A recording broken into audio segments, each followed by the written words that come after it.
पारायणम सपसावणम स्यानचकालम अंचेमी पूजेमी वंदामी नमम सामी दुख कम भोलाव सुखीकर्णम समाय मरणम जनगुण संपत्ति मज्जम सिद्धम शुद्धम पणमीय जनिंद वर्णेमि चंद्रमक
एक और थोड़ा सा बताओ। हाँ, पूरा 80% सही है, 20% और एक और बता दो। ये सही हो गया। एक और थोड़ा सा और हो गया, वो सही हो गया। तो ये तो हुआ अभाव। सद्भाव क्या है? तो वो तो शौभ में हो गया। सभी के सामान बताओ। ये तो अभाव हो गया। सद्भाव क्या है? हाँ, विद्ये कसायो उद्यो आया ना। विद्ये कसायो उद्यो, दूसरी कसाय का उदय। 7 प्रकृतियों का क्षय, क्षयोपशम, उपशम और दूसरी कसाय का उदय होने से सैद्धांतिक अविरत सम्यक दृष्टि बनता है। चारित्र की दृष्टि से अविरत सम्यक दृष्टि की क्या परिभाषा है? चारित्र की दृष्टि से ये तो हुई सैद्धांतिक परिभाषा। चारित्रिक दृष्टि से चौथे गुण स्थान की परिभाषा क्या है? कोई भी हाथ उठा सकता है। हाँ बोले। महिलाओं पीछे बोल रहे। माइक दे दे वहां। एक बार माइक दे पीछे। जल्दी भेजें, जल्दी जल्दी।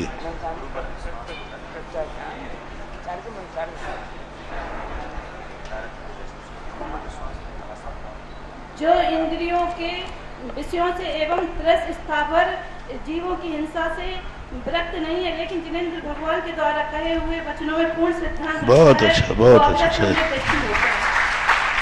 सैद्धांतिक और चारित्रिक देखो, दोनों परिभाषाओं में अच्छी तरह मिलान करना चाहिए। रिपीट करता हूँ, सैद्धांतिक परिभाषा क्या है? 7 प्रकृतियों का उपशम, क्षय और क्षयोपशम और दूसरी कसाय के उदय होने पर चौथा गुण स्थान बनता है। रिपीट करो, 7 प्रकृतियों का उपशम, क्षय, क्षयोपशम और तीनों हो गया, और दूसरी कसाय का उदय।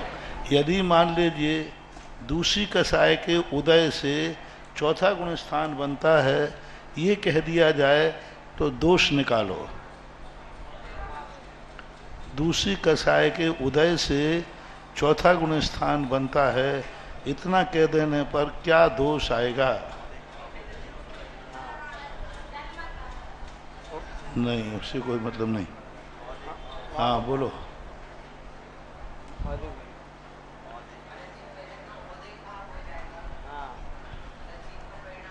उदय भाव हो ही नहीं सकता, वहां तो चारित्र मोहिनी का प्रसंग ही नहीं है। हम तो कसाय का उदय कर रहे हैं, तो चारित्र मोहिनी के उदय से उदय भाव होते ही नहीं। यदि चारित्र मोहिनी के उदय से मानोगे तो दूसरे गुण स्थान में उदय भाव बनेगा।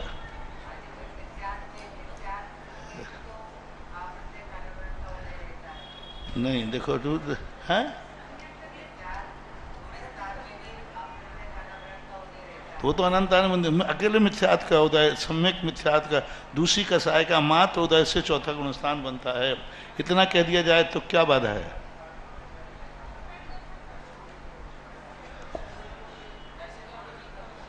हाँ, अति व्याप्ति दोष बताओ।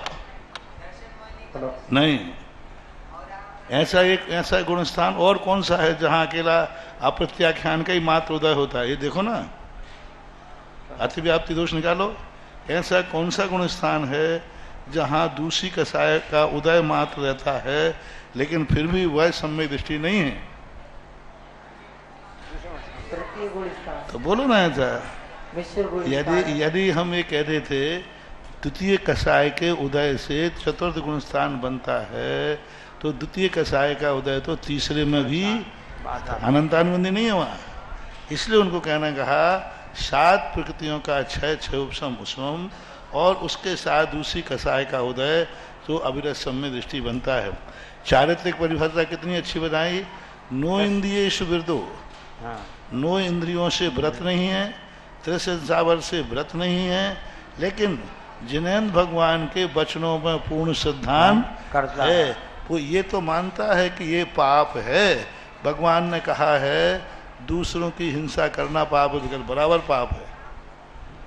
अशुभ को अशुभ मानता है लेकिन अशुभ का त्याग नहीं करता। ये अंतर हमने उदाहरण देकर बताया था। ऐसी परिभाषाएं रटना है, अपने जीवन के काम में यही आने वाली हैं। तत्व चिंतन, अपना गुणस्थान की रक्षा, ये जीव कांड जो है अपने गुणस्थान की रक्षा कराता है, हमें विशुद्धि भाव बढ़ाता है। हम कहाँ भूल कर रहे हैं? देखो 80 प्रमाद भावों को यदि तुम एक दिन चिंतन कर लो पूरा, तो आपकी आत्मा कांप जाएगी कि हम कितने प्रमाद करते हैं।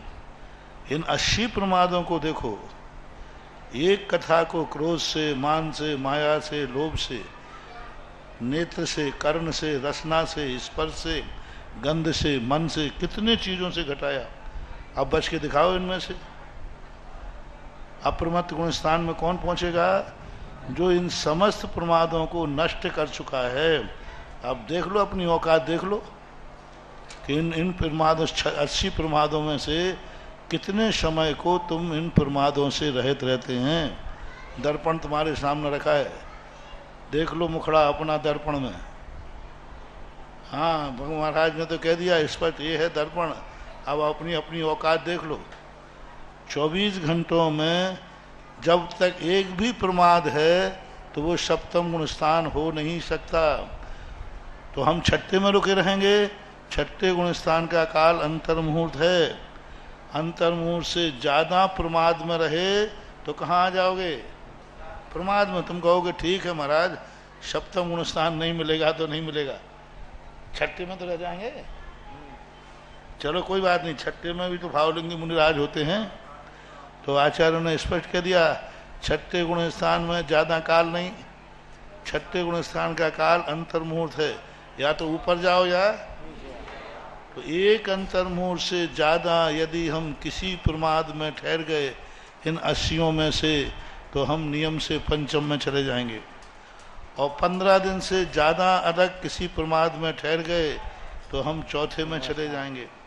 और 6 महीने से ज़्यादा हम किसी प्रमाद में ठहर गए तो धाम से मिथ्यात गुणस्थान में चले जाएंगे।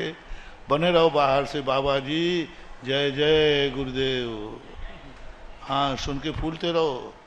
चारों तरफ जय जय गुरुदेव हो रही है ना, फूलते रहो। अंदर से तो सब कबाड़ा खोखला, कुछ नहीं बचा।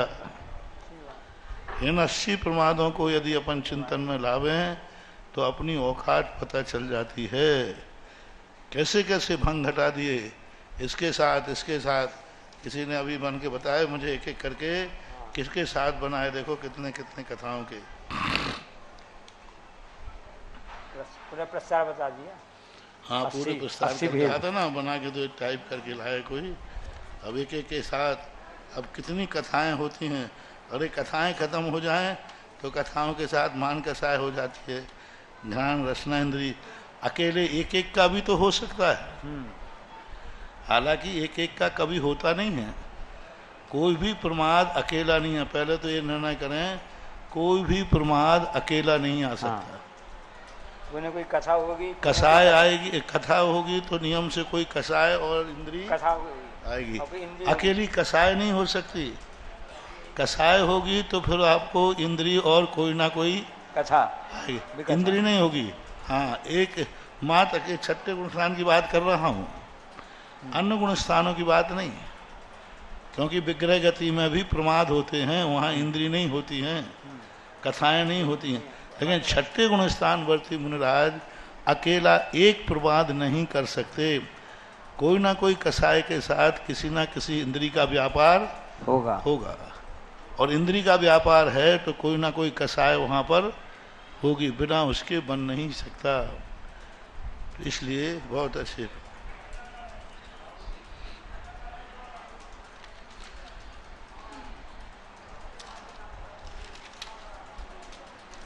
पंचम गुण स्थान का हो गया था, छठे गुण स्थान के बता ही दिया था कि छठे उद्देश्य वृत्ति क्या कहता है। जो पंचम गुण स्थान वृत्ति जो है, ये दो परिभाषाएं पंचम गुण स्थान की बताई थी। प्रत्याख्यान का उदय, संयम का अभाव, लेकिन अनुव्रत का सद्भाव, पंचम। दूसरी परिभाषा बनाई थी त्रस्चरणान। पहली है सैद्धांतिक परिभाषा, पहली क्या है, और दूसरी है चरणानुग की परिभाषा। जो तस बहाव वृद्धो, जो तस की बाधा से रहित है, और अविरदो तह यो थावर वहा दो, और वह थावर से अविरत नहीं है। एकम भी समय जीवो हो वृद्धा वृद्धो, एक ही समय में जीव व्रत और अव्रत होता है पंचम स्थान का। और प्रमाद के संबंध में अपन काफ़ी चर्चा कर ही चुके हैं। प्रमाद के संबंध में अपन ने 80 भेद बना लिए, संख्या, प्रस्तार, नष्ट और समुदिष्ट। संख्या सब बता ही दिया था। प्रस्तार का अर्थ है उनके भंग बनाना, संख्या यानी संख्या, प्रस्तार यानी संयोगी भंग। प्रस्तार का अर्थ क्या है, संयोगी भंग। और नष्ट का अर्थ क्या है, संख्या से भंग निकालना।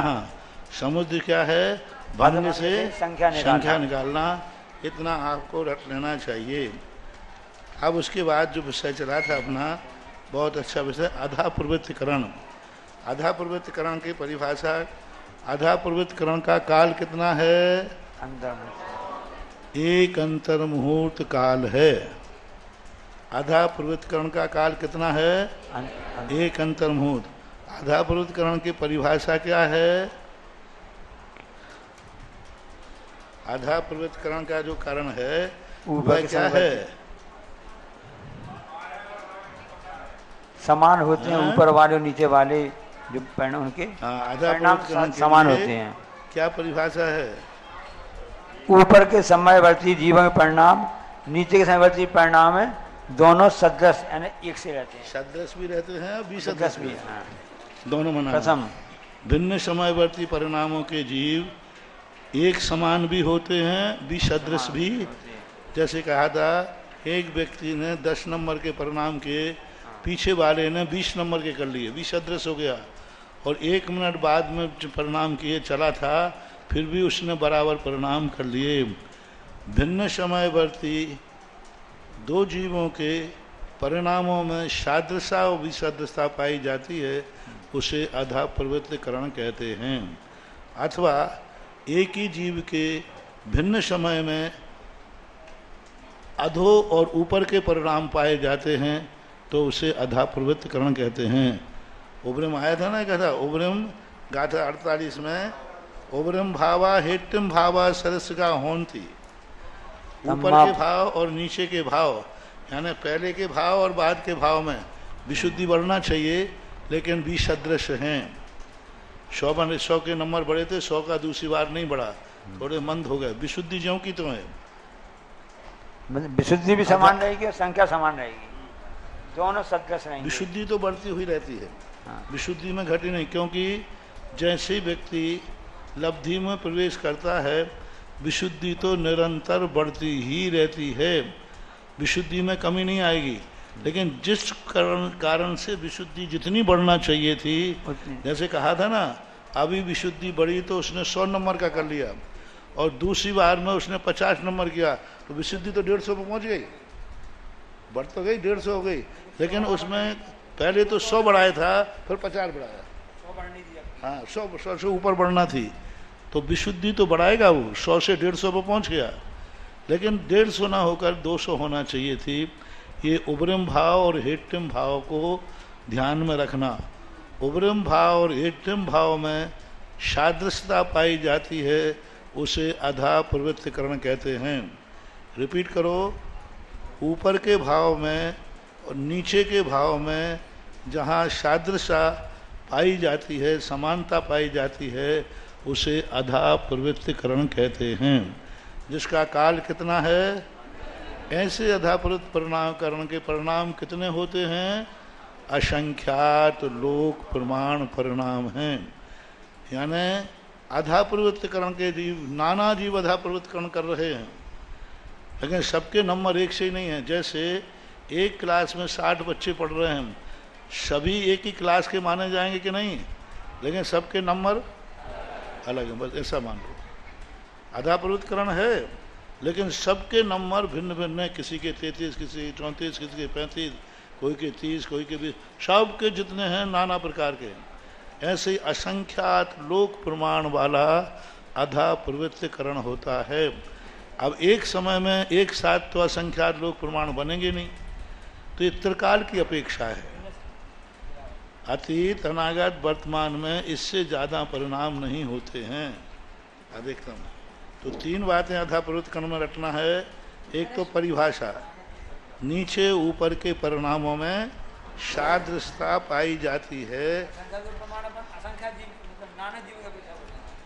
ये एक जीव की अपेक्षा तो बन ही नहीं सकता, क्योंकि एक जीव इतने बार आधा प्रवृत्तिकरण करता ही नहीं है। क्योंकि श्रेणी चढ़ेगा, सम्यक दर्शन प्राप्त करेगा, एक स्थान पर बन सकता है यहाँ, पर यहाँ नहीं बनेगा। यहाँ क्या है, उपशम श्रेणी की बात चल रही है, यहाँ सप्तम गुण स्थान की बात कर रही है। तो 2 बार ही उपशम श्रेणी चढ़ेगा, पूरे जिंदगी काल में 4 बार, 4 बार से ज़्यादा उपशम श्रेणी होती नहीं। लेकिन यदि अधा प्रवृत्तिकरण सामान्य पूछा जाए तो असंख्यात बार बन जाता है, क्योंकि उपशम सम्यक दर्शन एक जीव असंख्यात बार प्राप्त कर लेता है। लेकिन उसमें लोक का असंख्यात भाग नहीं बनेगा। यहाँ क्या है, भाग नहीं है, लोक के असंख्यात लोक प्रमाण।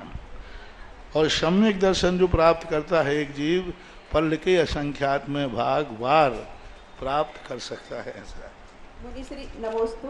महर्षि, इसमें उपसम श्रेणी वाला और छायक सम्यक दृष्टि हो और उपसम सम्यक दृष्टि हो, तब उसके अंतर मुहूर्त में अंतर रहेगा क्या? बहुत अंतर रहता है। छपक श्रेणी का काल का और उपशम श्रेणी के काल में अंतर है। क्योंकि अंतर मुहूर्त तो अनेक प्रकार के होंगे ना। हाँ, तो अनेक, दोनों में अंतर रहेगा। सभी जीवों का काल भी एक समान रहे ऐसा नियम नहीं है। नहीं, मतलब सामान्य से ये कह देते ना कि अंतर मुहूर्त, तो अंतर मुहूर्त। हाँ, तो अंतर मुहूर्त के बहुत सारे भेद हैं। एक जीव के अधा प्रवृत्तिकरण का काल भी सबका समान नहीं होता, सबका समान नहीं होता, उनमें भी थोड़ा बहुत अंतर आता है। ऐसा फिर इस प्रकार से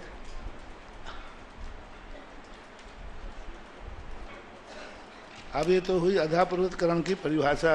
एक ही परिभाषा अधा प्रवृत्तिकरण की है और 2 गाथाएं दी थी। अब अपूर्वकरण किसे कहते हैं? अपूर्वकरण का काल कितना है? अंतर्मुहूर्त। इसके भी परिणाम कितने हैं? असंख्यात लोक प्रमाण हैं। ये कैसे होता है? आधा प्रवृत्तिकरण के पहले होता है कि बाद में? हाँ, क्या लिखा है?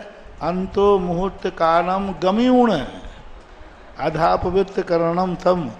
आधा प्रवृत्तिकरण के अंतर मुहूर्त काल निकल जाने के बाद प्रति समय शुद्धजंतु, प्रति समय शुद्धता को प्राप्त होता हुआ अपूर्वकरण का आश्रय लेता है। गाथा नंबर 50। और उसमें क्या होता है? भिन्न उसमें समय कैसे करता है? भिन्न समयवर्ती जीव है उसका, ऐसे कभी उसने परिणाम प्राप्त नहीं किए, उसमें ऐसे हमेशा अपूर्व। भिन्न समयवर्ती परिणामों के जीव के परिणाम अपूर्व भिन्न ही रहेंगे, कभी सादृश्य नहीं हो सकते। एक समय पहले चला है, दूसरे समय पहले चला है, तो दोनों के भी सदृश रहेंगे, उसमें सदृशता नहीं आएगी। आधा प्रमाण में सदृशता आ रही है और अपूर्व कर्ण में सदृशता नहीं आ रही है, ये इसका अंतर मानना चाहिए। महाराज जी, एक प्रश्न एकांत मिथ्यात्व से लेकर के है, जो सांख्य दर्शन में अपन लोग समझते हैं कि क्षणिक उन्होंने जो बताया है वस्तु को, इसलिए अपन ने उसको एकांतवाद बता दिया कि वो उन्होंने सांख्य दर्शन ने वस्तु को क्षणिक जो बताया है तो सर्वथा क्षणिक बोल दिया, तो अपन ने उसको एकांत मिथ्यात्व में रख दिया।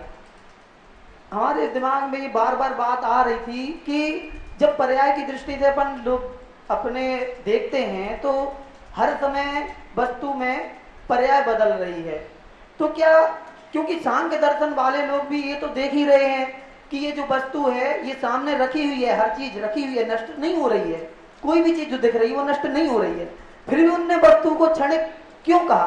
तो जो पर्याय को क्षणिक मानते हैं उसी को तो कहीं वो क्षणिक तो नहीं मानते, ये हमारा प्रश्न है।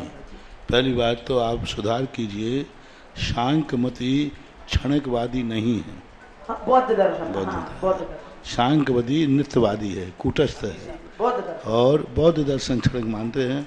वो ये कहते हैं कि क्षणवर्ती पर्याय मिटने पर द्रव्य का आकार बदल गया, द्रव्य बदल गया। जैसे अभी लकड़ी थी उसको जला दिया तो लकड़ी का राख हो गई, तो उनका कहना है कि वो द्रव्य कहाँ रहा, वो ज्यों का त्यों बना रहे।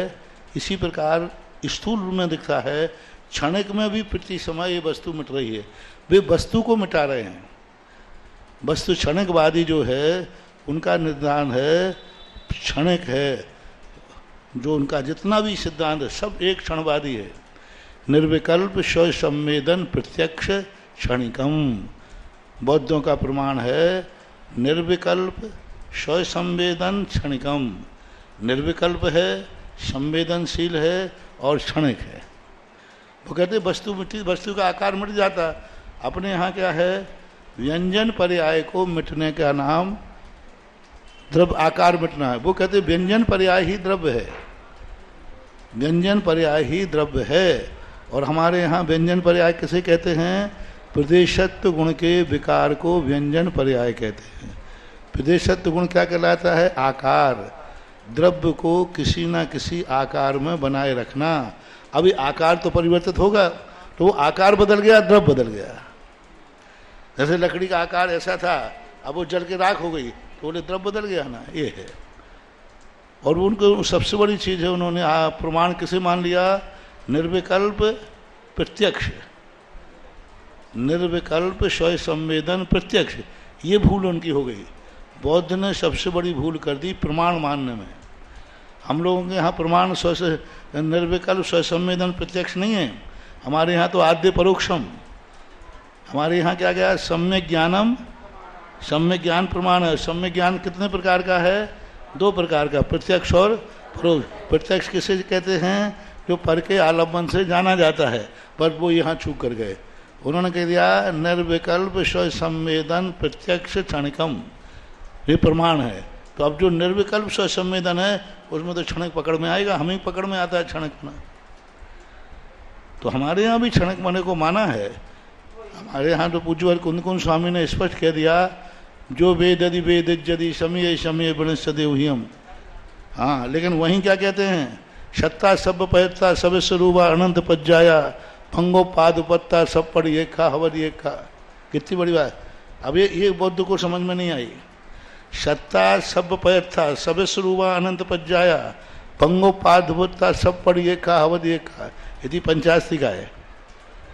यानी सत्ता सब पहता सब स्वरूपा अनंत पज्जाया, प्रत्येक द्रव्य अपनी सत्ता स्थापित करता है और अनंत पर्यायात्मक है। सब परिवेक का अवधि एक का, सब प्रतिपक्ष होकर के भी एक है। सब परिवेक का यानी एक की अपेक्षा से भिन्न है, लेकिन फिर भी एक है। ये परिभाषा है। तो बौद्ध ने गलती की, सांख्य ने गलती की, वो कहता है कि पर्याय होती ही नहीं है, वो कहते हैं सब माया है अंदर की। तो सांख्य कूटस्थ नित्य को मानता है, ऐसा मानना चाहिए।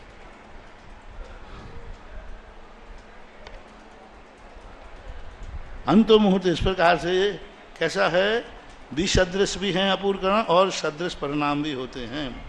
अब अनुवृत्ति पूर्ण परिणाम जो कल अपन ने चला था, रिपीट करें फिर से। आधा प्रवृत्तिकरण किसे कहते हैं?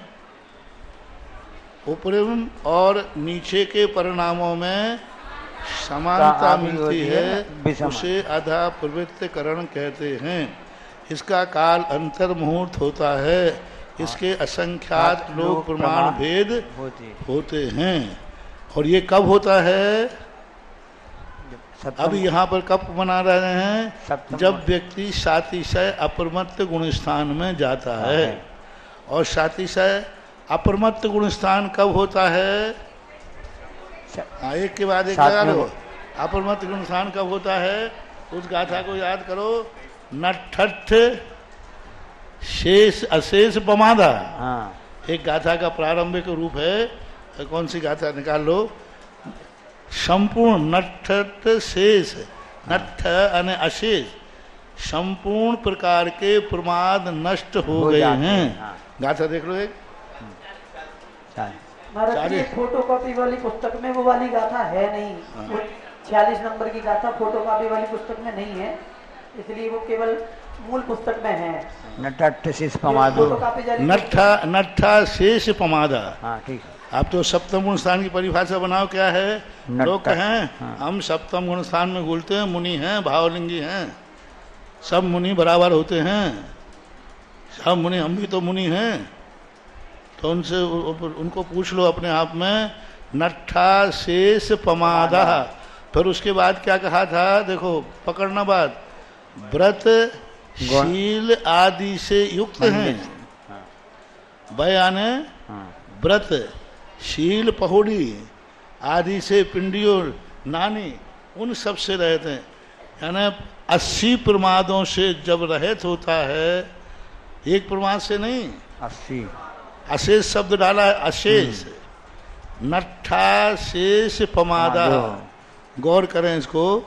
समस्त प्रमाण के 80 प्रमाण नष्ट हो गए हों, और फिर व्रत शील सपंडियो, एक एक करके नहीं, कोई एक नहीं, पिंड शब्द डाला कि नहीं उसमें? क्यों डाला?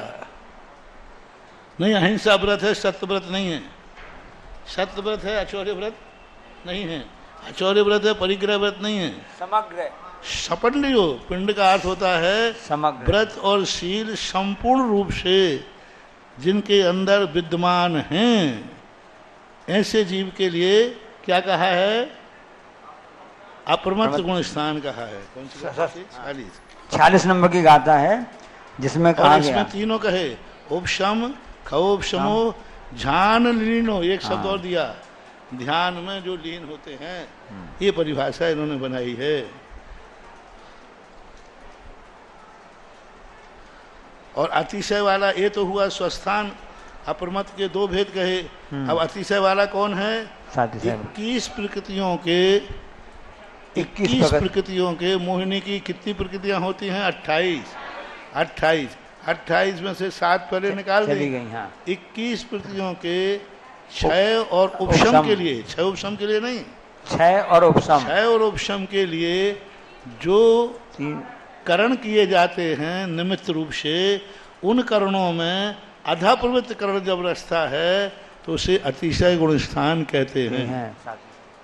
परिभाषा ऐसी बनाओ, आधा प्रवृत्त करण परिणाम किसे कहते हैं?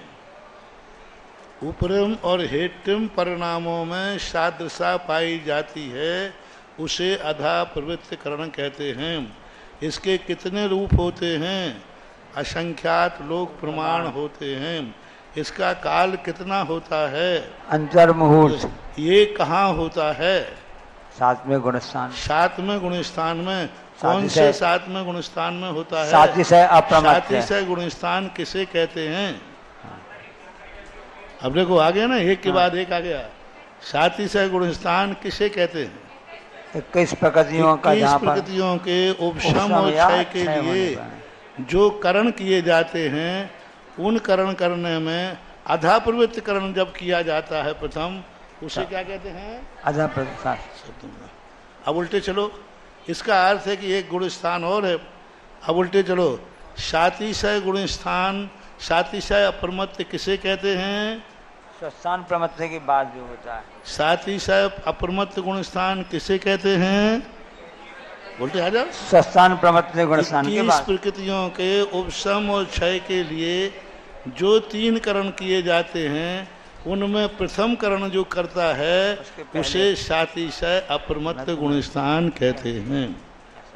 और वह अधा प्रवृत्त करण अंतर्मुहूर्त वर्ती होता है, ऊपर और नीचे के परिणामों में सादृशता होती है, उसे अधा प्रवृत्त करण कहते हैं। इतनी चीजें याद होना चाहिए।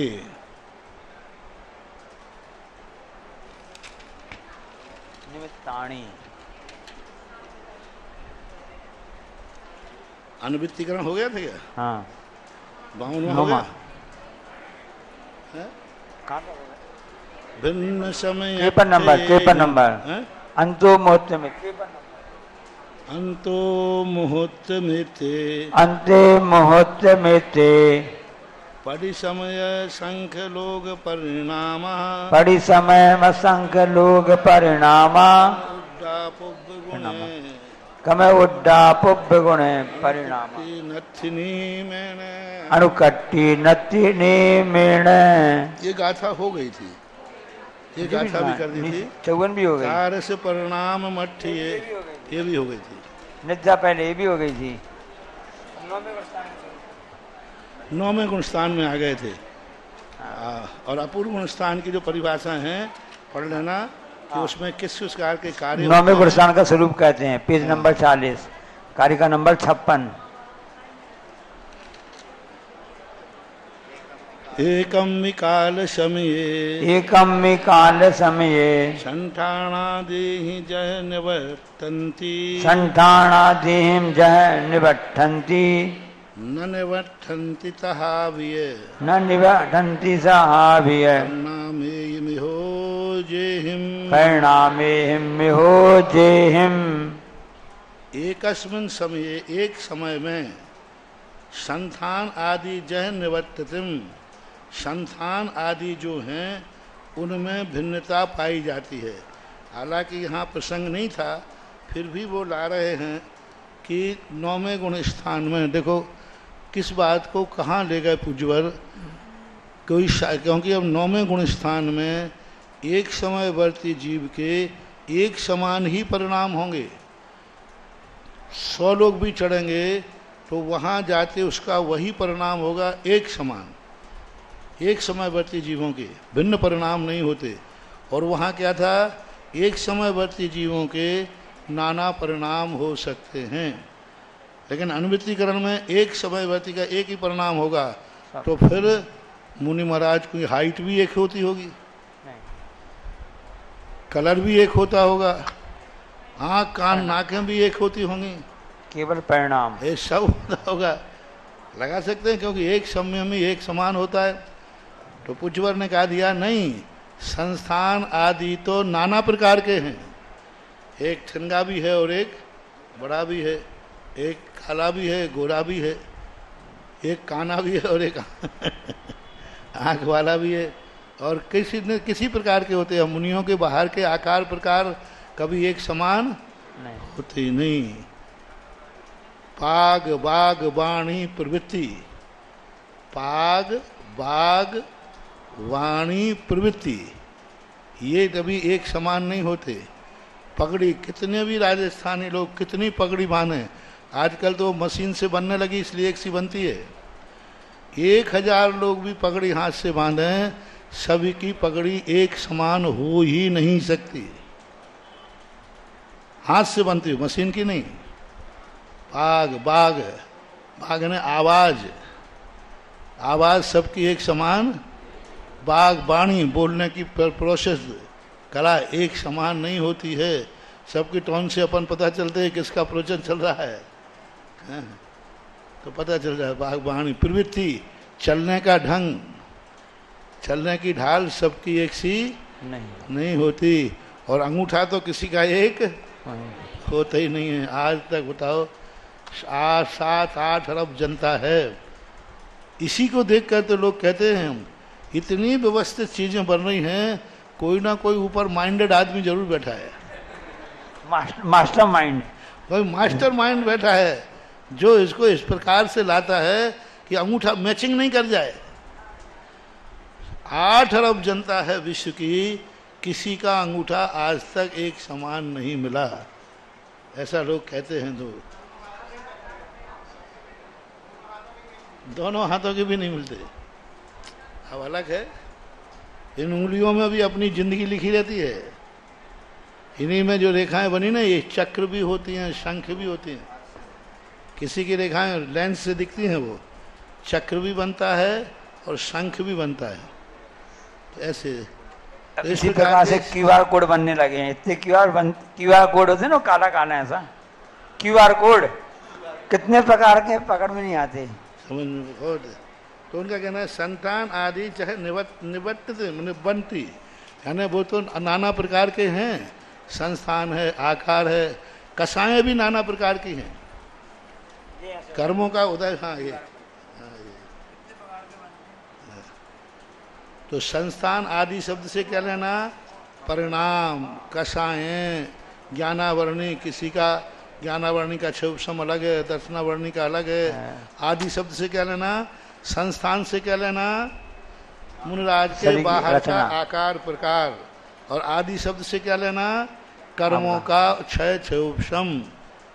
कोई शिवभूति जैसे भी हैं, किसी का ज्ञान बहुत बड़ा है, क्षोभसम है, तो ज्ञानावरण आदि आदि घातिया कर्मों में भिन्नता देखी जाती है, लेकिन ना निबंती तहावी परिणाम युह जोहिम, लेकिन जो विशुद्धि परिणाम है वो एक समयवर्ती जीव का एक समान ही एक सा ही रहेगा, भिन्न नहीं हो सकता। इसलिए अनिवृत्तिकरण परिणाम, अनिवृत्ति आने निर्वृत्ति आने भिन्न, और अनिवृत्ति आने भिन्नता नहीं होती है। होन्ति अनिवट्टिणोते, होन्ति अनिवट्टिणोते, परिसमयम जेस्मेक्य परिणामः, परिसमयम जेस्मेक्य परिणामा, विमल यर झाण हुई, विमल यर झाण हुए, वैसिहायिम निद्दठकम वणा, वैसिहायिम निद्दठकम वणा। अब इसमें क्या कहते हैं, होन्ति अनियट्ठोते परिसमयम, जैसी एक परिणाम है। अनुवृत्ति परिणाम में प्रति समय ऐसाम, यानी जिनके एक परिणाम होते हैं। कैसे होते हैं, विमल तर परिणाम होते हैं, ध्यानमय परिणाम होते हैं।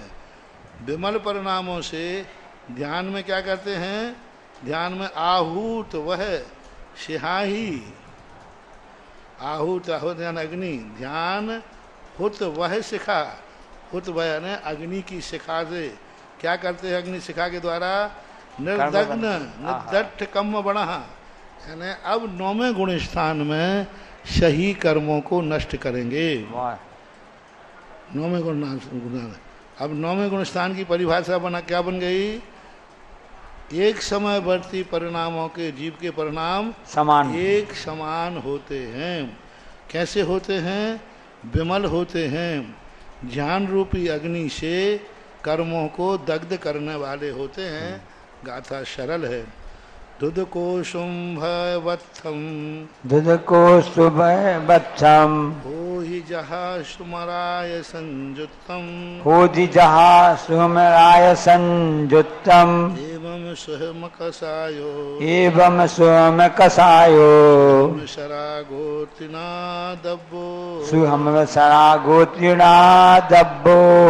अतिरिक्त तीनों भावों को एक बार एक साथ में बता दीजिए, अधःकरण, अपूर्वकरण और अनुवृत्तिकरण, तीनों में अंतर दोनों में कि किसमें क्या होता है एक साथ। आधा प्रवृत्तकरण तो हमने विस्तार से बता ही दिया।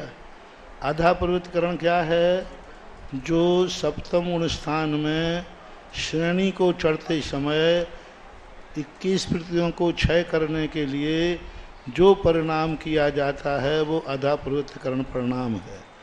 जो पीछे और आगे वाला इन दो जीवों में या एक ही जीव में परिणामों में विसदृशता पाई जाती है और सदृशता पाई जाती, समानता। कौन से जीवों में? भिन्न समयवर्ती जीवों में सदृशता और विसदृशता पाई जाती है। अपूर्वकरण परिणामों में जाकर के वह एक समयवर्ती जीवों में विसदृशता पाई जाती है, भिन्न समय में भी विसदृशता रहती है। एक समयवर्ती परिणाम कोई अपूर्वकरण में गया है तो उसके सदृश परिणाम भी होंगे और विसदृश परिणाम होंगे, और भिन्न समयवर्ती जीवों के विसदृश ही परिणाम होते हैं।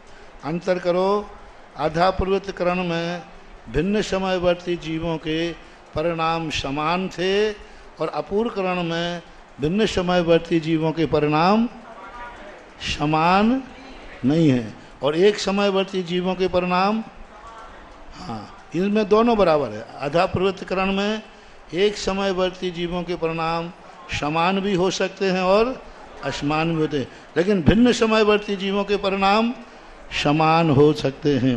और यहाँ पर भिन्न समयवर्ती जीवों के परिणाम कभी समान नहीं होंगे। और अनुवृत्तीकरण में एक समयवर्ती परिणाम जीवों का परिणाम एक ही होगा, समान नहीं, एक ही परिणाम होगा, एक ही क्वालिटी का परिणाम होगा, एक ही स्व परिणामों को वह करता है। हालांकि अंतर्मुहूर्त परिणामों में इसके असंख्यात लोक प्रमाण भाव नहीं है। किसके? अनुवृत्तीकरण परिणाम के असंख्यात लोक प्रमाण परिणाम नहीं बनते। कौन सी गाता? पलट गया पन्ना। 57 58 हो गई, 10वां गुण स्थान।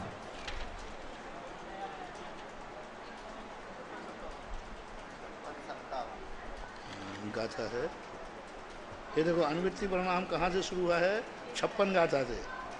हाँ 56 9वें गुण। अब इसमें देखो अंतर देखना, अपूर्वकरण में और अनपूर्वकरण में असंख्यात लोक प्रमाण परिणाम कहे थे कि नहीं? हाँ, यहाँ नहीं कहे, छठ में, क्योंकि यहाँ परिणाम निश्चित हैं। जितना परिणाम होना है, कितने जीव चले जाओ, चाहे आज आओ, चाहे कल आओ, चाहे अनंत काल के भाव आओ, वहाँ पर उस क्वालिटी का ही परिणाम होगा, तभी बनेगा, अन्यथा बन ही नहीं सकता। लेकिन अपूर्वकरण और अनुवृत्ति का आधाप्रवृत्तकरण में ऐसा नहीं होता है। और बोलो, कोई संदेह हो तो बोलो। इसमें अधाप्रवृत्तकरण की गाथा में सदृश परिणाम लिखा है, विसदृश परिणाम नहीं लिखा है। अपन व्याख्या में तो आ रहा है, लेकिन गाथा में केवल संख्या और विशुद्धि की अपेक्षा समान लिखा है। क्या लिखा? आगे पीछे बढ़ो। ऊपर और नीचे के भाव वाले की परिणाम संख्या और विशुद्धि में समान परिणाम होंगे। संख्या और विशुद्धि में अलग चीज है। समान परिणाम का अर्थ क्या? ऊपर हिट्टम वाले के समान परिणाम है ना, एक समयवर्ती तो नहीं, इसलिए तो आधाप्रवृत्त बन रहा है। आधाप्रवृत्त विसदृश तो सबके बनेंगे, अपूर्वकरण में बनेगा, लेकिन यहाँ क्या बन रहा है? भिन्न समयवर्ती परिणाम जीवों के सदृश परिणाम बन रहे हैं ना। भिन्न समयवर्ती के भी सदृश बन रही है, तो समझ में आ रहा है। यही तो है ही, बस और क्या करना है। लेकिन समान समयवर्ती जीवों के भिन्न हो रहे हैं, ये नहीं समझ आ रहा है। समान वहाँ कहने की इसलिए नहीं जरूरत पड़ी है, हाँ। क्योंकि अपूर्वकरण से मैचिंग कर रहा है वो। समान समयवर्ती जीवों के परिणाम भिन्न भी होते हैं, वो तो अपूर्वकरण में भी होते हैं, इसलिए उस परिणामों को इन्होंने नहीं लिया। इन्होंने परिभाषा में क्या लिया? असाधारण परिणाम, जो अपूर्वकरण में नहीं होता है वो इन्होंने ले लिया, जो अपूर्वकरण में भी होता है उसको नहीं लिया। क्योंकि एक समयवर्ती के परिणामों में भिन्नता चाहिए ना तुम्हें, वो इसलिए नहीं लिया कि अपूर्वकरण में भी ऐसा होता है। वहाँ असाधारणता क्या है? भिन्न समयवर्ती जीवों के परिणामों में सादृशता पाई जाती, ये विशेषता किसकी है? आधाप्रवृत्त। और अपूर्वकरण की विशेषता क्या है? भिन्न समय परिणामों के जीव भी सदृश होंगे, तो एक समयवर्ती परिणाम जीवों के, हाँ उसको कहा नहीं है, विशेषता इन्होंने बता दी, ये अंतर है। दुध को शुंभ पढ़ लिया था। तो कैसे कहते हैं? अब 10वें गुणस्थान की बात करते हैं। दुध कोशुंभ वत्थम, सब कोशुंभ नाम का कोई वस्त्र है। अब कोशुंभ यानी कोशा का वस्त्र कह लो या कोई और वस्त्र कह लो। धौत कोशम वस्त्रम, किसी कपड़े को धो दिया गया है। यथा सूक्ष्म राग संयुक्तम, धोने के बाद भी उसमें थोड़ा सा राग बचा रहता है। अब यही कह देते उसमें कि छोटा सा राग बचा रहता है। धोध कम क्यों कहा? धुला हुआ। धोने के बाद क्यों कह रहा है? यही कहो कम मैला है। कम बिल्कुल छोटा सा मैलापन बचा है, उसको सूक्ष्म सांप्राय कहते हैं। धोध कम, धोने का शब्द बिल्कुल लाने की क्या जरूरत थी? बहुत रहस्य है इसमें। सीधा कह देते कम मैला है, बिल्कुल छोटा सा मैल बचा है, छोटा सा मैल बचा है। बस परिणामों के नहीं, द्वारा धुले हुए कपड़े में थोड़ा सा बचा है। तो धुले हुए कपड़े में बचा है या मैला कम है, इन दोनों में क्या अंतर था? महर्षि जैसे माड़ वाले वस्त्रों को धोने के बाद भी उसमें माड़ रहता है ना, वैसा। महाराज जी कम मेला भी हमें सैद्धांतिक बात बताओ कि ऐसा कहने का उनका अभिप्राय क्या है? हाजी थोड़ा मेला भी गहरा हो सकता है। नहीं, हम तो कहते बिल्कुल थोड़ा ही था, बिल्कुल ही थोड़ा ही था। अब धुले हुए कपड़े में क्यों मैल निकाल रहे हैं? बहुत बड़ा रहस्य है, बहुत सिद्धांतिक रहस्य है। क्योंकि परिणामों के द्वारा विशुद्धि से बस धोता आया ना, कम हाँ, करता ये आया। बोलो ना, 9वें गुण स्थान में उसने विशुद्धि। धो धो करके किट्टी करके पूरी मेहनत लगा दी, फिर भी थोड़ा सा बच गया। बादर किट्टी, सूक्ष्म किट्टी, कितनी किट्टीकरण किया है, उन किट्टियों को धो धो धो करके फिर छोटा बड़ा। बिना धुले हुए कपड़े का मैल नहीं है, धोने के बाद ही बचा। 9वें गुण स्थान में धोने, इसलिए उन्होंने दुध कुसुम्भ वत्थम हो ही जहा सूक्ष्म सांप्राय संयुक्तम एवं स्वयं कसाओ। इस प्रकार सूक्ष्म कसाय जिसमें रहती है, सूक्ष्म सराग, सूक्ष्म राग रहती है, उसे सूक्ष्म सांप्राय कहते हैं। सूक्ष्म का अर्थ थोड़ी सी, सांप्राय का अर्थ होता है पाप। सांप्राय का अर्थ क्या होता है? पाप। पाप, सांप्राय का अर्थ पाप। संप्राय के अर्थ अनेक हैं। हाँ, तो कसाय भी है लेकिन पाप है। तो सांप्रायिक आश्रव जहाँ होता है, यानी पाप कर्मों का आश्रव जहाँ होता है, उसके ऊपर पाप कर्मों का आश्रव नहीं है। अब 10वें गुण स्थान में कौन से पाप कर्म का बंध हो रहा है? लोभ, सूक्ष्म नहीं, लोभ का तो बंध, वहाँ लोभ का बंध तो होता ही नहीं कसाय का। 10वें गुण स्थान में लोभ कसाय का बंध नहीं है। दर्शन चारित्र मोहिनी कर्म का बंध ही नहीं 10वें गुण स्थान में। देखो विशेषता देखना, मोहिनी कर्म का बंध 9वें गुण स्थान तक ही होता है, 10वें गुण स्थान में कोई बंध नहीं होता। फिर 10वें गुण स्थान में पाप कर्म कौन बंध रहा है? वेद 9वें में चले गए। पूरा मोहिनी कर्म, पूरा मोहिनी का परिवार 9वें में खत्म हो गया, कोई बंध नहीं है अब। पुराने पूर्व संस्कार बसात नहीं, कर्मों का बंद हो रहा है, कर्मों का बंद बंद नहीं हो रहा है। पुराना उदय चल रहा, नहीं बंद, नहीं बंद। नमक बंद होगा। ज्ञानावरणी, दर्शनावरणी, उनका हो रहा ना? अंतराय कर्म का बंद चल रहा। 10वें गुण स्थान में होता है। और 4 पाप 16 प्रकृति का। मोहिनी तो चला गया, मात उदय है। मोहिनी का उदय है, बंद किंचित मात्र भी नहीं। अब ज्ञानावरणी, दर्शनावरणी और अंतराय, इन पाप कर्मों का बंद 10वें गुण स्थान में होता है। इसलिए सांप्राय का अर्थ होता है पाप। जहाँ तक पाप कर्मों का बंद होता है उसे सांप्राय बोलते हैं, सांप्रायिक बोलते हैं। इसलिए तो अब जहाँ सूक्ष्म राग भाव की उपस्थिति जहाँ रहती है उसे 10वां गुण स्थान सूक्ष्म सांप्राय बोलते हैं। समय के अर्थ में भी सांप्राय आता है। समय की परिभाषा जब बनाई है तो समय आने समय होता है, समय आने आत्मा होती है, समय यानी रत्नत्रय होता है और समय यानी पाप भी होता है। हाँ समय से सांप्रदायिक बनाया है, पाप से जो बनता है उसे सांप्रदायिक कहते हैं। तो ऐसे मानते हैं। निद्रा पहले नट्ठे निद्रा पहले नट्ठे सदे नहीं तो बस पीछे हो गया तो आनु पुब्बा पुब्ब फड्डे पुब्बा पुब्बा फड्डे बादर सुग मगय किट्टि अणुभागा बादर सुम गए किट्टि अणुभागा हीन कमानंत हीण कमानंत गुण बरादु बरम चहे तस्य। निर्ण बराजु बरम च हेठस्य। 59वीं गाथा में 59 गाथा में धोध कोशुंभ का परिभाषा खोल दिया उन्होंने। कैसे धोए थे कर्मों को? पुब्बा पुब्बा फड्डय, फड्डय बोलते स्पर्धक, स्पर्धक बोलते शक्ति को। हाँ शक्ति अंशों का नाम क्या है? स्पर्धक। तो पुब्बा पुब्बा फड्डय, पूर्व पूर्व में जो स्पर्धक थे बादर से सूक्ष्म किट्टीकरण हुआ। 9वें गुण स्थान में क्या किया? बड़ा कर्म था, उसको क्या किया? मोहिनी का किट्टीकरण किया। ये सूक्ष्म लोग बचा कैसे? हाँ ये छोटा सा राग कैसे बच गया?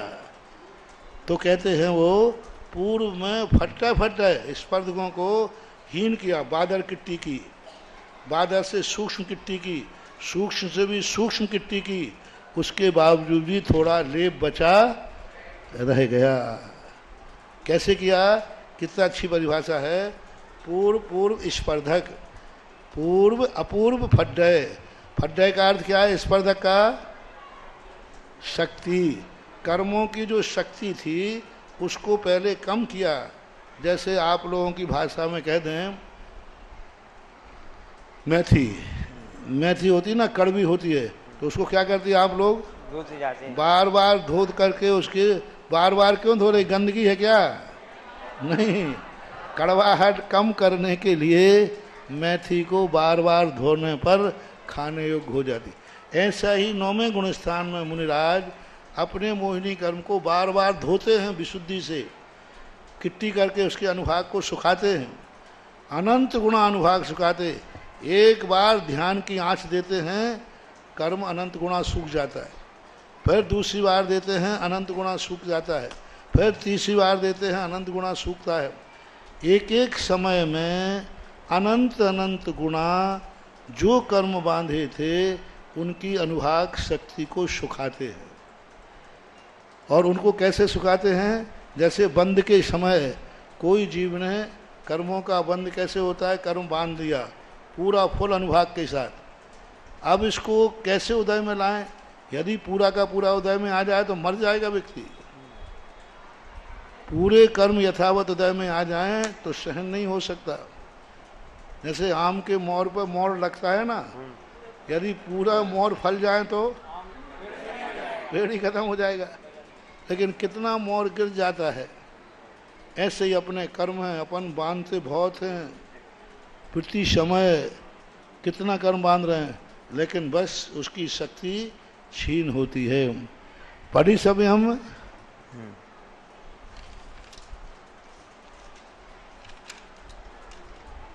हीन काम हीन कम हीन करता हुआ। कितना हीन कम करता है? अनंत गुणे। फिर से गाथा को लगाएं। पूर्व अपूर्व जो शक्ति है, पहले बादर मोटी मोटी सुखाता है ना, बादर को टुकड़े टुकड़े करता बड़े बड़े। फिर क्या करता है? सूक्ष्म छोटे छोटे किट्टी करता है। और इन किट्टी करते समय अनुभाग शक्ति, बादर का अनुभाग जितना था सूक्ष्म अनुभाग उससे अनंत गुणा कम कर दिया। बरम चहेतस्य। और यदि उल्टा ले जाओ तो उल्टा ले जाओ, नीचे से अनंत गुणा बढ़ रहा है, ऊपर से अनंत गुणा घट रहा है। 9वें गुण स्थान का ये कार्य हुआ। अर्थात 10वें गुण स्थान में, 10वें गुण स्थान में अनंत अनंत गुणी शक्ति को हीन करता हुआ छोटा सा राग बचा है, वो सप्तम 10वें गुण स्थान का लोभ है। 10वें गुण स्थान का लोभ कैसा है? पहली बात तो परिभाषा बनाओ। 10वां गुण स्थान किसे कहते हैं? सूक्ष्म लोभ कर्म के उदय से 10वां गुण स्थान बनता है। वो सूक्ष्म लोभ कैसा है? जिसको अनंत अनंत गुणा कम करके, शक्ति कम करके जो लोभ बचा हुआ है उसको 10वां गुण स्थान कहते हैं। हीन किया हुआ है। अब 10वां गुण स्थान हो गया। अब 10वें के बाद अनुलोम, उसे फल को दिखाते हैं। अनुलोहम वेदंतो, अनुलोहम वेदंतो, जीवो उषाम गोवखव गोवा, जीवो उपसाम गोवखव गोवा, सो सुहम सांपरायो, सो सोम सांपराहो, खादे नूनो किंचो, जरणाखे दूण ओ किंची। 10वें गुण स्थान का क्या है? अनुलोहम वेदंतो, वेदन करता है। अनु यानी छोटे लोभ का वेदन करता है। कौन जीव है वो? उपशामक और छपक। दोनों। उपशम भी किया नहीं है, उपशामक। ये शिखर जी के यात्री हैं। तो शिखर जी पहुंच गए क्या? नहीं, शिखर जी पहुंचने के बाद नहीं, शिखर जी के यात्री यानी रास्ते में हैं। उपशमक और छपक, ये दोनों का सूक्ष्म लोभ उदय में रहता है। सो सूक्ष्म सांप्रायो, तो उसे सूक्ष्म सांप्राय कहते हैं। कैसा है? यथाख्यात ऊननाओ किंचित, थोड़ा सा कम रह गया, ऐसा क्या? थोड़ा सा कम रह गया यथाख्यात चारत में। लेकिन बट्टा बट्टा ही है, थोड़ी सी कसाय उदय में है, लेकिन उसने यथाख्यात चारत से रोक दिया। थोड़ी सा राग द्वेष भाव जैन दर्शन में बहुत बड़ी विचित्रता है। थोड़ी सा राग भाव आते तुरंत उठा के नीचे फेंक देते हैं। अब इतना सा राग रह गया था, उन्होंने कहा नहीं, तुम 11वें 12वें गुण स्थान में नहीं आ सकते, 10वें में रहो। अब उपशामक कैसा है? 10वें गुण स्थान की परिभाषा क्या हुई? सूक्ष्म लोभ कर्म के उदय से जो वेदन करते हैं उसे सूक्ष्म सांप्राय कहते हैं। सांप्राय की परिभाषा क्या है? पाप। सूक्ष्म सांप्राय यानी छोटा पाप जिसका उदय में है, छोटा पाप उदय में है, इसलिए सूक्ष्म सांप्राय कहते हैं। दूसरे, अनंत अनंत गुणहीन करके, मोहिनी कर्म की शक्ति क्षय करके जो सूक्ष्म लोभ बचता है उसके वेदन करने वाले को सूक्ष्म सांप्राय कहते हैं। 3 तरीके से परिभाषा बना लो। सीधी परिभाषा क्या है? सूक्ष्म लोभ कर्म के उदय से जो परिणाम होता है वो सूक्ष्म सांप्राय परिणाम कहलाता है। एक। दूसरी परिभाषा बना लो, अनंत अनंत गुणहीन शक्ति को करके, अनंत अनंत गुणहीन शक्ति को करके, किट्टीकरण करके जो सूक्ष्म लोभ बचता है उसे सूक्ष्म सांप्राय गुणस्थान कहते हैं। ऐसा बनाना। कदक फल जुद जलम्बा, कदक फल जुद जलम्बा, शरये सर्वाणियम वनिमलयम, सरे सर्वाणियम वनिमलयम, शयलोभ संत मोहो, शैलोभ संत मोहो, वसंत कषायो होदी, वसंत कसायो होदी। 11वां गुण स्थान कैसा है? कतक फल जुद जलम। कतक फल कहलाता है एक प्रकार का, कतक कोई फल आता है, फिटकरी ले लीजिए। कोई फल भी कोई होता है, क्योंकि इन्होंने फल शब्द का प्रयोग किया है। कतक नाम का कोई फल भी हो सकता है। कतक फल से युक्त जल, यानी जैसे फिटकरी डालते हैं मैल क्या हो जाता है? जम जाता है। दूसरा उदाहरण क्या दे रहे हैं? शरय शरवाणियम निर्मलम। शरद ऋतु में शर पानी यानी सरोवर का पानी निर्मल होता है। शरद ऋतु में देखना नदी नाले का पानी क्या होता है? स्वच्छ। कीचड़ कहाँ पहुँच गया? नीचे। तो 2 उदाहरण दे दिए। ऐसा ही शयलम, शय लोभ संत मोह, सकल रूप से, सकल सैनी, सकल रूप से शयल, उपशंत मोह, संपूर्ण प्रकार का मोह रूपी कीचड़, मोह रूपी कीचड़ क्या हो गया है? शांत हो गया। कतक क्या आई यहाँ पर? जो अनुवृत्ति आदि परिणाम, ये जो 3 करण थे ना, अधकरण, अपूर्वकरण और इन करणों को, यही कतक है। इन कतक से उसने कर्मों को क्या कर दिया? 21 प्रकृतियों का जो कहा था ना, 21 प्रकृतियों का उपशम क्षय जिन करणों से किया जाता है उनको यहाँ, तो उन्होंने क्या किया? तीनों करणों से 21 प्रकृतियों को उपशमित कर दिया। 21 करण ही यहाँ कतक हैं और 21 प्रकृतियाँ यहाँ कीचड़ हैं। इनको दबा करके अब उसने क्या किया? उपशंत कषाओ, कषाय को शांत कर दिया है। सैद्धांतिक भाषा ये है। तो उपशांत कषाय की पहली परिभाषा क्या हुई? निर्मली फल के द्वारा संपूर्ण मोहिनी कर्म को जिसने उपशमित कर दिया है वो उपशांत कषाय कहलाती है। उदाहरण में जैसे कतक फिटकरी अथवा शरद ऋतु में तालाब का पानी उदाहरण के रूप में दिया। निःशेष क्षीण मोहो, निःशेष क्षीण मोहो, फलिहामल भायणुदय समचित्तो, फलिहामल भायणुदय समचित्तो, क्षीण कषायो भन्नधि, क्षीण कषायो भन्नधि, गंथो वीयरायहि, निगंतो बीयरायहिम। इसकी मात 11वें गुणस्थान की एक ही गाथा दी। निःशेष क्षीण मोह, वहाँ क्या कहा था कि संपूर्ण मोह को क्या किया है? उपशम है। और छपक ने क्या किया? नष्ट संपूर्ण मोह को क्षय कर दिया है। कैसे? स्फटिक फल है, फल यानी स्फटिक, स्फटिक जैसी होती ना स्फटिक, उसमें जो अमल भाज नोदक, स्फटिक में जो निर्मल पानी भर दिया जाए तो कैसा दिखता है? आर पार। अब उसमें कीचड़ नहीं है, उसमें कीचड़ दबा हुआ था, यहाँ कीचड़ से रहित हो गया, कोई कीचड़ नहीं बचा। इसको क्या बोलते हैं? पहले हम अमल भाजन नुदय समचित्तो, उसके समान क्षीण कषायो भन्नति निगंथो वीयराय ही। इस प्रकार क्षीण कषाय वाला होता है निर्गंथ वीतराग। आशीष बाबू बैठा है कि नहीं? आशीष बाबू ले भाई तेरा आ गया, नवीचंद महाराज के बाद तेरा फोन पहुंच गया। हाँ, क्या था कि जहाँ 21 प्रकृतियों का उपशम किया है वहाँ मुनि शब्द का प्रयोग यही था ना।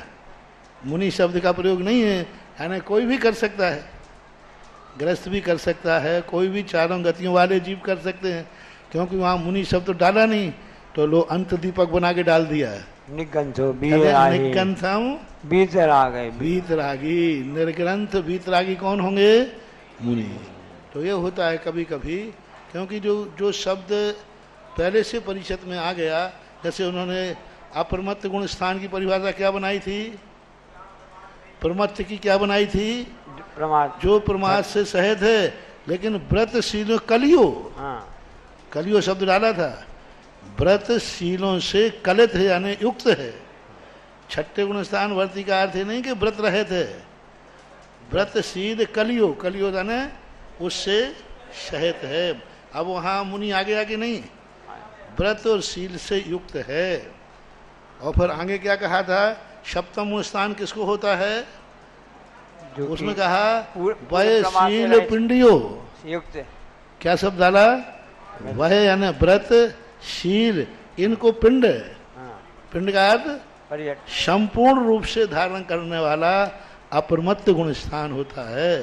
तो मुनि शब्द नहीं डाला, लेकिन उसके गुण डाल दिए गुण। और यहाँ तो स्पष्ट कह दिया निगंथ, मंडियो, मंडियो, हाँ निगंथ, हाँ वह गुणशीलियो मंडियो, मंडित है, मंडित है, मंडित, व्रतशील गुणों से मंडित है, 80 प्रमादों से सहित है। हाँ, देखना 80 प्रमादों से सहित है, लेकिन वयशील मंडियो, वयशील से युक्त है, मंडित है, सातवां गुण सारे स्थान करने वाला वाले हैं। अपना मत। समय सार में यही भूल हुई है। लोग कहते हैं यहाँ तो देखो ज्ञानी कहा, मुनि तो नहीं कहा। ऐसा मुनि कहा, अरे भाई आगे पीछे देखो ना, शुद्ध उपयोग की परिभाषा देखो क्या बनाई। शुभदित पयत सुत्तो संजम जो संजदो विगध रागो, ऐसे गाथा आई है। तो उसमें आ गया तो बोले नहीं, ये तो ये बनाए है मुनियों को शुद्ध उपयोगी होना चाहिए। तो हमने कहा वहां से कि भाई ये मुनि की परिभाषा बनाई जा रही कि शुद्ध उपयोग की, इतनी बता दो मुझे। वो कहते हैं महाराज कंजाइश लोग कि महाराज इस गाथा में संजत विगध रागो जो शब्द डाला है, ये डाला है कि मुनियों को शुद्ध उपयोगी होना चाहिए। हमने कहा यहाँ प्रसंग उपयोग का चल रहा है कि मुनि का चल रहा है? उपयोग का चल रहा है। तो यह उपयोग मुनियों के होता है, ऐसा क्यों नहीं होते? तो ऐसा आगे पीछे अपन देखते हैं। बहुत अच्छा रहा, मिल गया। नहीं तो हमारे आशीष बाबू कहते महाराज आपने कह दिया, मैं चुप कर दिया आपने, है ना। होता है, लेकिन आचार्य कहीं ना कहीं उनको ज्ञान होता है कि कहीं कहीं कोई गलत अर्थ ना ले लें। निगंथो वीराय, निर्गंथो और वीतरागियों के ही यह क्षीण कषाय होती है। अब निर्गंथ और वीतरागी शब्द क्यों डालना पड़ा इनको? सामने श्वेतांबर बैठा है ना, श्वेतांबर क्या मानते हैं? सवस्त्र भी मोक्ष होता है, वस्त्र उतारने की जरूरत नहीं, वीतरागी भी होने की जरूरत नहीं है। उनके यहाँ वीतरागी वगैरह कुछ नहीं होते, उनके यहाँ तो सब रागी होते हैं। भगवान को भी राग जागता है, भगवान बीमार होते हैं। अरहंत भगवान को क्या होता है, कोई भी, आपने जैसे सुबह कल कहा था ना कि अपने यहाँ तो दिगंबर मुनि पर कोई कुछ नहीं कर सकता, लेकिन श्वेतांबरों के यहाँ तो कोई भी कुछ कर सकता है। देवता आकर महाराज भगवान को कुछ भी कर दें। मक्खली गौशालक ने एक बार गुस्सा आया, महावीर स्वामी पे तेजोलेशा फेंक दी, भगवान को दस्त लग गए वहीं समोषण में ही। हाँ, क्या गजब की बात, तेजोलेशा फेंक दी मक्खली ने क्रोध में आकर के, क्योंकि वो उनका शिष्य था। और वो तेजोलेशा से इतनी गर्मी बढ़ी कि भगवान को समोषण में ही दस्त लग गए। फिर वहाँ दस्त लगे, फिर दवाई कौन की थी? कबूतरों की दवाई निकली। हाँ। बोले भगवान आपके दस्त कैसे ठीक होंगे? ये तो तेजोलेशा ने, बोले जाओ एक फलानी रेवती रानी है, उसने अपनी बिल्ली के लिए 2 कबूतर बनाए हैं, अरे उन कबूतरों का बना हुआ रस मतलब मांस यदि हमें आहार में मिले तो ये दस्त दूर हो जाए। अब बोलो, अब उनसे ये पूछो कि ये क्यों लिखा है? तो बोले अछेरे हैं, अछेरे 13 अछेरे हैं उनके, 13 अछेरे का अर्थ होता है उनमें एक ये भी अछेरा है। उनके संबंध में कहो, बोले इनको छेड़ो मत, ये अछेरे कहला रहे। भगवान का गर्भ परिवर्तन करा दिया। पहले भूल से भगवान कहाँ चले गए? एक ब्राह्मणी के गर्भ में, ब्राह्मणी के यहाँ। बाद में इंद्र को खबर आई, अरे तीर्थंकर तो सब क्षत्रिय होते हैं, तो ब्राह्मणी के गर्भ में से गर्भ महावीर स्वामी के गर्भ को लाए। वो जो परख नली में लाते ना तुम लोग जैसे, वो गर्भ में से उठा के लाए और फिर छत्राणी त्रिशला के गर्भ में रखा, परख नली शिशु। अब ये उनसे पूछो, फिर उनका गर्भ कल्याणक कहाँ मनाया गया था? 6 महीने पहले से गर्भ कल्याण मनाया ब्राह्मणी के यहाँ, और फिर जन्म कल्याणक मनाया। तो फिर इनको छेड़ो मत। वो कहते तर्क मत करो, ये अछेरे हैं। अपने यहाँ एक अजित प्रकाश जी पंडित जी हुए हैं, उन्होंने श्वेतांबर मत समीक्षा लिखी, बहुत अच्छी किताब है, शायद वो झांसी के थे। पंडित अजित कुमार जी शास्त्री बहुत अच्छे पंडित थे, विद्वान थे, बहुत मेहनत करके उन्होंने पत्रिका लिखी। उनमें ये 13 अक्षरों का वर्णन किया है और बड़े अच्छे ढंग से वर्णन किया है। नमस्ते महाराज जी। महाराज जी, चारण रिद्धिधारी जो मुनि राज रहते हैं वो कौन से गुण स्थान में रहता उनका? वो सब 6ठे 7वें स्थान, जितनी रिद्धियां होती हैं सब 6ठे 7वें स्थान। केवल नानदिवायर, केवल नानदिवायर, किरण कला बप्पणासियण नानो, किरण कला बप्पणासिय बन्नाओ, नव केवल लद्दुग्गम, नव केवल लद्दुग्गम, सुजनीय परमप्यवयेषु। सुजनीय परमप्यवयेषु। अब कौन सा गुण स्थान चल रहा है? 13वां गुण स्थान। देखो बहुत इतनी मेहनत करके मैं तुम्हें सरल करके समझा रहा हूँ। मुझे समझने के लिए इतनी मेहनत नहीं करना थी, तुम्हें समझाने के लिए ये नाना प्रकार के उदाहरण देना पड़ रहे हैं, इसलिए इतना सरलता है। बच्चा भी, प्राइमरी का बच्चा भी पढ़ सकता है, समझ सकता है, रट तो सकते ही है। अब कौन सा गुण स्थान आ गया? केवल ज्ञान। 13वां गुण स्थान। बहुत अच्छा।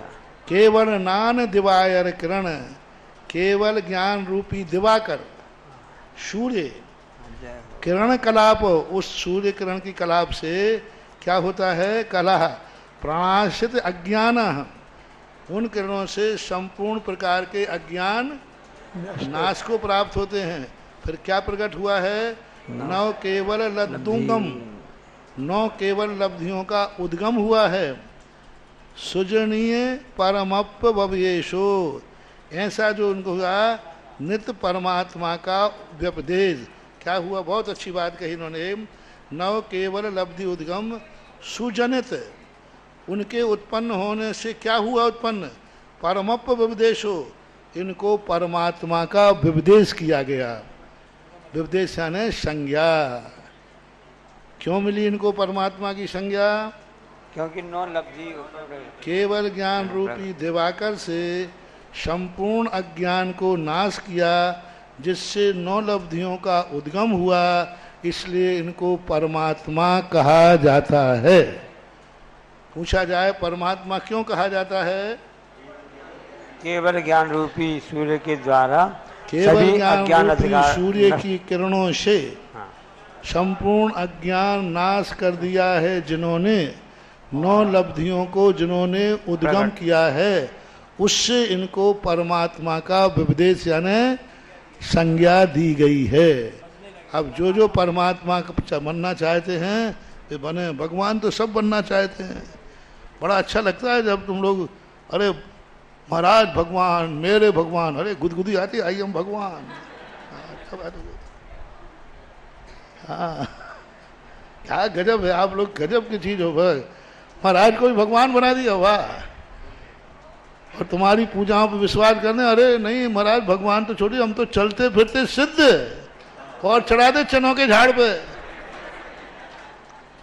हाँ, तुम लोगों की बातों को यदि मैं मान जाऊं ना तो हम लोगों का कबाड़ा हो जाए। वो तो हम जानते हैं तुम लोग ये चमचागिरी कर रहे हो, भक्ति कर रहे हो। हाँ ठीक है, तुम्हारी भक्ति यही है, तुम्हारी भक्ति यही है, इसी में तुम्हें पुण्यबंध है।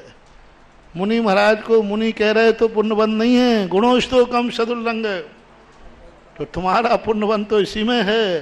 लेकिन हमारा हम वैसा नहीं मानेंगे। हमारा कबाड़ा हो जाए यदि हम कहें देखो मैं सिद्ध परमेष्टि हूँ, गवाह देख लो, इतने गवाहों से पूछ लो। नहीं, साधु नहीं, चलते फिरते तीरा समान है। तीरा समान है नहीं, अपन तो नहीं। वो तुम लोग कहते हो ऐसे यहाँ पर लो जिनको भगवान। एक व्यक्ति वहाँ वो अपने आप को ओशो हुआ ना, ओशो रजनी, पहले वो आचार्य रहा, उसको मजा नहीं आया आचार्य बनने में। फिर आचार्य के बाद भगवान बन गया, भगवान बनने में मजा नहीं आया, फिर ओशो बन गया। ओशो का था ईश्वर, भगवान से भी बड़ा। तो ये सब क्या उपाधियां बदलते रहते, एक में नहीं में। तो इस प्रकार का नहीं, ये है परमात्मा। कोई कितनी ही भक्ति में कहते हैं मेरे भगवान आ रहे, मेरे भगवान, भक्तों के भगवान। हाँ, गुदगुदी आ जाए, देखो हमारा स्टेटस मेरा कितना बढ़ गया, मुनि होकर लोग मुझे भगवान कहते हैं।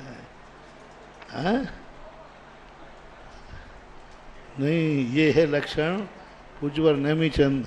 औकात देखो, भगवान बनने के पहले देखो क्या केवल ज्ञान रूपी सूर्य का उदय हुआ है? नहीं। क्या अज्ञान का नाश हुआ है? नहीं। क्या 9 लब्धियां प्रकट हुई हैं? ऐसा देखना चाहिए। भक्त तो कहेगा ही अपने पुण्य बढ़ाने के लिए, लेकिन हमें अपनी खुद की औकात देखना चाहिए।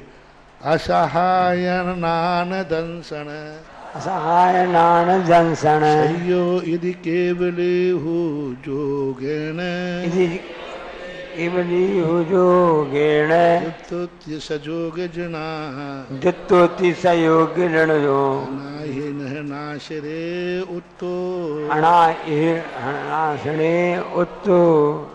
अयोग्य व्यक्ति को शायद भगवान को इतना आनंद नहीं आता होगा जितना अयोग्य व्यक्ति को कोई योग की घोषणा कर दे।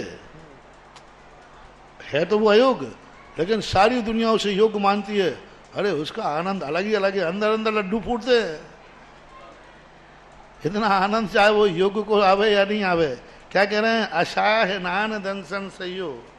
अशाह का अर्थ सहारे रहित नहीं, अशाह का अर्थ बिना इंद्रिय और मन के बिना। नान दंसन सयो इधि केवली हु जोगेन, ये केवली हैं योग के द्वारा। योग है न, यानी अभी सहयोग केवली हैं ये। जो तोति सजोग जना, यानी ये केवल ज्ञानी तो हो गए हैं, लेकिन अभी योग के द्वारा युक्त होने से सजोग जना अनाय निहन नार से उत्तो हो। ऐसा किसमें कहा है? अनादि निधन आर्ष में। आर्ष बोलते हैं आगम को, आर्ष बोलते हैं ऋषियों को। आर्ष परंपरा, हम लोग आर्ष परंपरा वाले हैं। आजकल लोग आर्ष परंपरा मानते हैं कि जो 20 पंथी हैं वो ही आर्ष परंपरा हैं। हाँ, भले आर्ष परंपरा वाले हम लोग, 13 पंथी अनार्ष हैं। फिर एक बार मैंने कहा कि मैंने कौन से साथ में लिखा है? जो निर्दोष 28 मूल गुणा पालन करते हैं वे ही सच्चे आर्ष हैं।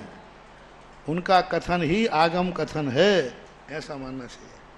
अनादि निधन जो आर्ष है, यानी अनादि निधन जो श्रमणों की परंपरा है, उसमें शैले सिम संपत्तो शीले सिम संपत्तो निरुद्ध निशेष आसवो जीवो निरुद्ध निशेष आसवो जीवो मेरा विप्प मुक्को कमर विप्प मुक्को गो केवली होदी। गए जोगो केवली होदी। अब इसमें क्या कहा है?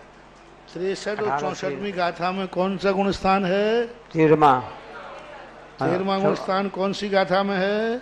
63-64 63-64वीं गाथा में क्या है? हाँ, ऐसे रटो। 13वीं गाथा। तो ये जो है, आप सजोग केवली किसे कहते हैं?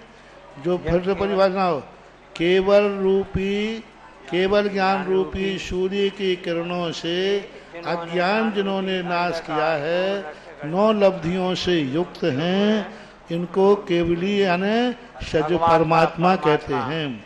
और क्या है? अशाह नान दंसन जुत्तो। अशाह यानी केवल ज्ञान, केवल दंसन से युक्त हैं और योग से युक्त हैं। योगों के साथ होने से इनको सजोग केवली कहते हैं। कौन कहते हैं? अनादि अनिधन आर्ष परंपरा बोलते हैं। देखो, अना ही नहनो, अनादि निधन शब्द से अनाई अनहन निकालना, इसलिए समास कर दिया इन्होंने। अनाई निहन यानी अनादि अनिधन, ऐसा अर्थ निकलेगा। आप आदि दीपक है। केवल ज्ञान को असहाय क्या बोलते हैं? अच्छा शब्द नहीं लगता है, विकलांग जैसा लगता है। पर का सहारा नहीं ले रहा है, असहाय हो गया। हाँ, आज की भाषा में सब असहाय ने बेचारा अनाथ हो गया। हाँ। असहाय ने मात अपना स्वयं पर के आलम्बन, अपन लोग पर के आलम्बन से जान रहे, अपन पराधीन हैं, वे स्वाधीन। शैलेशम संपत्तो, और कैसे है? शैलेशम, संपूर्ण शीलों की संपत्ति प्राप्त हो गए हैं। निरुद्ध शेष आश्रवो जीवा। अब आ रहा है कौन सा गुण स्थान? 14वां, यानी 13वें गुण स्थान से अभी 18,000 शील के व्रत पूर्ण नहीं हैं, क्योंकि अभी अरहंत भगवान को भी शील का दोष लग रहा है। अरहंत भगवान भी पूर्ण शैलेश नहीं है, क्योंकि अभी वो पर कर्मों को ग्रहण कर। कुशील क्या है? पर को ग्रहण करना ही कुशील है। व्यवहार भाषा में भले आप लोग होते हैं पर की वस्तु ग्रहण करना, पर की स्त्री ग्रहण करना, कुशील कहलाता है। सैद्धांतिक भाषा में है कोई भी पर वस्तु ग्रहण करना। तो कौन क्या चीज ग्रहण कर रहे हैं 13वें गुण स्थान में? कर्म। कर्म और नौ कर्म पुद्गल को ग्रहण करने से अरहंत भगवान भी 18,000 शील व्रतों से मंडित नहीं हैं। अब कौन मंडित हैं? शैलेशी संपत्तो हो अयोग के लिए। अब इन्होंने पर पदार्थ ग्रहण करना बंद कर दिया। संपत्तो निरुद्ध निशेष आश्रवो, संपूर्ण प्रकार के आश्रव को रोक दिया है। कम रह विप्रमुक्को, कर्म रज से विमुक्त हो गए हैं। गए जोग केवली हुई। हालांकि यह विशेषण अपन को कर्म रूपी रज, अब यहाँ कर्म रूपी रज से रहित करने की बात की थी। अभी तो कर्म बैठे हैं केवली, तो रज यानी अंतराय आदि कर्म, आदि रज रहस्य विलीन, घातिया कर्मों को संपूर्ण रूप से नाश किया है। हालांकि 13वें में कर दिया था। यह परिभाषा थोड़ी सी कर्म रज भी प्रमुख हो, कर्म रूपी रज की सर्वथा निर्जना कर दी है और शेष कर्मों को मुक्त करने के लिए सम्मुख हैं, ऐसा। उससे मुक्त हो गए कर्म रज से।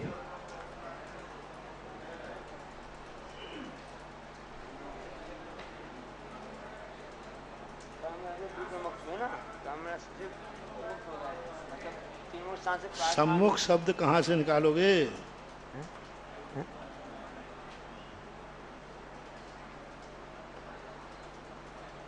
मूल गाथा से तो निकल नहीं रहा।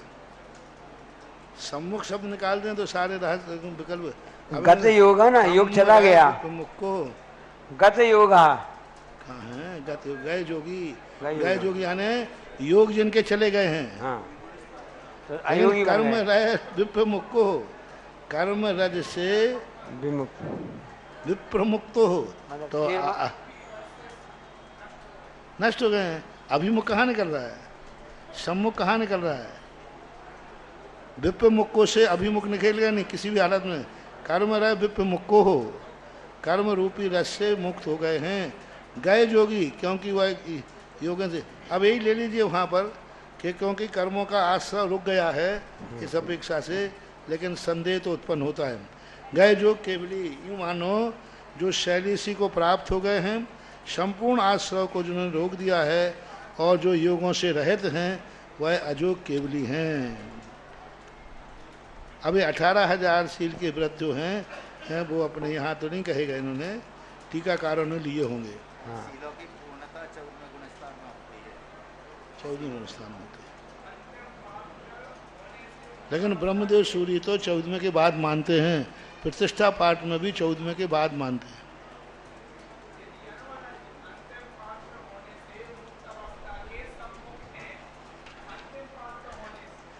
अब हिंदी मत पढ़ो, पढ़ो तो ऊपर के एक पढ़ो। हिंदी तो ठीक सुधार दी, हिंदी में ठीक है, ऊपर गाथा में नहीं निकल रहा है। चले 18,000 शील के दोषों को टीकाकारों ने बनाए हैं, उनको निकालो। संपत्तुपत्ति सावय वृद्धि अनंत कम मन से, सावय वृद्धि अनंत कम मन से, दंशन मोह खबगे, दंशन मोह खबगे, कसाय उपसामगे उपसंते, कसाय उपसामगे या उपसंते, क्षीण मोहे खबेन क्षीण मोहे, जिनेषु दब्बा असंख्य गुण दिकमः, जिनेषु दब्बा असंख्य गुण दिकमः, विपरीता कालाः, तब विपरीया काला, संकेत गुण कमा होंती। अब देखना ये क्या है। अब यहाँ पर बहुत बड़ा रहस्य खुल रहा है जो ओम शांति। देखो क्या है कि लोग कहते हैं सम्यक दृष्टि भी असंख्यात गुणी निर्जरा करता है निरंतर। ये कहना बिल्कुल खंडित हो गया। यहाँ पूज्यवर नेमी चंद महाराज क्या कहते, संपत्त उत्पत्ति है। उत्पत्ति शब्द क्यों डालने की जरूरत थी? सीधा कहते सम्यक दृष्टि, जैसे वृत्तावृत्त कह रहे स्वाभाविक वृत्त। इसके देते सम्यक दर्शन की उत्पत्ति के समय ही निर्जरा होती है असंख्यात गुणी, अन्य समय पर नहीं। उपशम छायक आदि जो भी है एक अंदर सम्मत उत्पत्ति, ये सम्यक दर्शन की उत्पत्ति के समय ऐसा। श्रावक वृद्धि, श्रावक वृत्ति, अनंत कम्मन से अनंतानुबंधी की विसंयोजना। दन क्रम समझना, दन ये बहुत रत्न लायक है, वेरी वेरी IMP गाथा है ये, क्योंकि इसे असंख्यात गुणी निर्जरा कैसे होती है उसका क्रम है। सम्यक दर्शन की उत्पत्ति के समय वृत्ति श्रावक, अनंत कम्मन से अनंत अनुबंधी की विसंयोजना, दंसन मोह खबगे, दंसन मोहन की छपना, कषाय उपशामगे, जब कषाय को उपशामित करता है, उपशम श्रेणी में जो 8वां 9वें गुणस्थान है, उपशंते 11वें गुणस्थान, खबगे 11वें गुणस्थान की जो निर्जरा है, छपक श्रेणी वाला 8वें गुणस्थान में करता है। अभी पूछा था लोगों ने कि छपक श्रेणी और उपशम श्रेणी के विशुद्धि में क्या अंतर है, देख लीजिए कितना अंतर है। उपशम श्रेणी वाले की जो 11वें गुण स्थान में विशुद्धि है, छपक श्रेणी वाले की वो 8वें में है।